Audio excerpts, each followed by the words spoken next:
আসসালামু আলাইকুম রহমতুল্লাহি ওয়া বারাকাতুহু। আজকে আমরা আলোচনা করব একটি 50 ওয়াটের এলইডি লাইট কিভাবে রিপেয়ার করতে হয়। সো বন্ধুরা, আমার কাছে যে এলইডি লাইটটি নিয়ে আসছে এটা একদম সম্পূর্ণ সবকিছু অগোছালো এবং এলোমেলো। এটা অনেকবার রিপেয়ার করা হয়েছে আমার মনে হয়। তো আমার কাছে যেহেতু এই কাস্টমার নিয়ে আসছে, এখন দেখা যাচ্ছে এখানে যেটা পিন ক্যাপ আছে পিন ক্যাপটাও নষ্ট হয়ে গেছে। আমাদের একটা এখানে পিন ক্যাপও লাগাতে হবে। এরপরে এখানে যেগুলো অগোছালো এবং এলোমেলো আছে এগুলো আমাদের ঠিক করে দিতে হবে। তারপরে আমাদের 50 ওয়াট অথবা 40 ওয়াটের এলইডি লাইটটি রিপেয়ার হয়ে যাবে। তো আমরা সর্বপ্রথম চেক করে দেখব পিসিবি ড্রাইভার ভালো আছে কিনা। আমার কাছে যেহেতু আনছে, আগে দেখি। দেখেন জ্বলতেছে, পিসিবি ড্রাইভার ভালো আছে। তো পিসিবি ড্রাইভার যেহেতু ভালো আছে, এখন আমাদের কাজ হবে এই যে এখানে ক্যাপ দেখা যাচ্ছে ওই ক্যাপটি পরিবর্তন করতে হবে।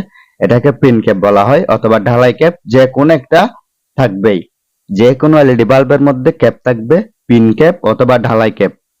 তো আমরা এগুলো নতুন কিনে আনতে পারি এবং যদি পুরাতন কোনো বাল্ব থাকে ওই পুরাতন বাল্ব থেকে নিয়ে এখানে লাগিয়ে দিতে পারি। অবশ্য এই পিন ক্যাপটি লাগানোর জন্য একটি পাঞ্চিং মেশিন প্রয়োজন হবে। আপনাদের যদি পাঞ্চিং মেশিন না থাকে তাহলে আপনারা আরেকটি ক্যাপ পুরাতন বাল্ব থেকে খুলে এখানে লাগিয়ে দিবেন। এখানে লাগিয়ে দিয়ে হালকা সুপার গুলো দিয়ে চারিদিকে লাগিয়ে দিবেন, তখন এটা আটকে যাবে।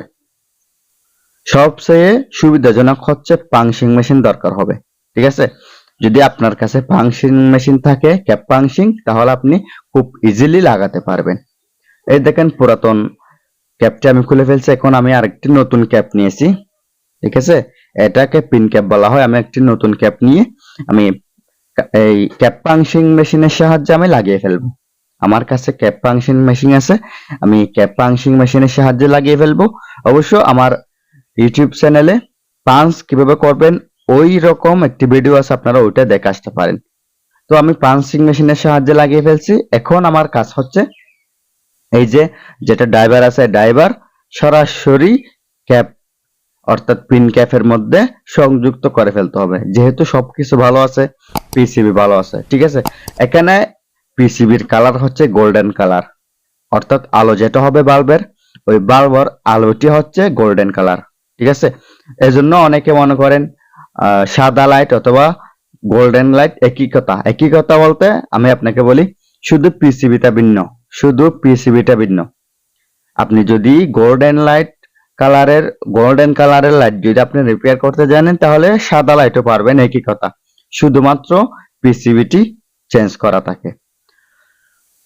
এবং এখানে যেটা ড্রাইভার সার্কিট দেখা যাচ্ছে, ড্রাইভার সার্কিট গুলোও এক্সট্রা পাওয়া যায়, অ্যাভেলেবেল। এক্সট্রা আপনারা যে কোনো জায়গা থেকে কিনতে পারবেন। 40 ওয়াট অথবা 50 ওয়াটের সার্কিট ড্রাইভার বললে আপনাদেরকে দিয়ে দিবে। এগুলো তেমন দাম না, একটা 70 থেকে 80 টাকার মধ্যে পেয়ে যাবেন আপনারা সম্ভবত। আর এই যে এই রকম 50 ওয়াটের বাল্ব গুলো নতুন কিনতে গেলে প্রায় 600 টাকা লাগবে। এখন ইলেকট্রিক পণ্যের বেশি দাম, তো এজন্য আপনি যদি 100 থেকে 120 টাকার মধ্যে একটি বাল্ব রিপেয়ার করে ফেলতে পারেন তাহলে আপনি অনেক দিন যাবত এটা ব্যবহার করতে পারবেন। তো পিন ক্যাপের মধ্যে আমি পিন দিয়ে আটকে দিয়েছি ড্রাইভারের যেগুলো তার ছিল এগুলো। এখন আমি পিসিবিটা লাগিয়ে দিচ্ছি, ঠিক আছে। এখানে অবশ্য আমার কাছে ও গ্লাস নিয়ে আসে নাই, যেটা লাইটের গ্লাস আছে ওই গ্লাসটি আমার কাছে নিয়ে আসে নাই। এই লাইটটি হচ্ছে একটি আচার বিক্রেতার লাইট, এজন্য ও বেশি আলোর দরকার হয় বলেই অনেকগুলো লাইট ইউজ করে, যার কারণে ঘন ঘন নষ্ট হয় এবং ঘন ঘন রিপেয়ার করতে হয়। এরকম অনেকটা সমস্যার সম্মুখীন হতে হচ্ছে। তো দেখেন আমাদের যেটা লাইট আছে লাইটটি খুব ইজিলি খুব সুন্দরভাবে জ্বলতেছে, শুধুমাত্র একটি ক্যাপের জন্য। এই ক্যাপগুলো একটা কত নতুন, মাত্র 3 টাকা। আপনি 3 টাকা দিয়ে একটি ক্যাপ কিনতে পারেন। সো বন্ধুরা, ভিডিওটি ভালো লাগলে লাইক, কমেন্ট এন্ড শেয়ার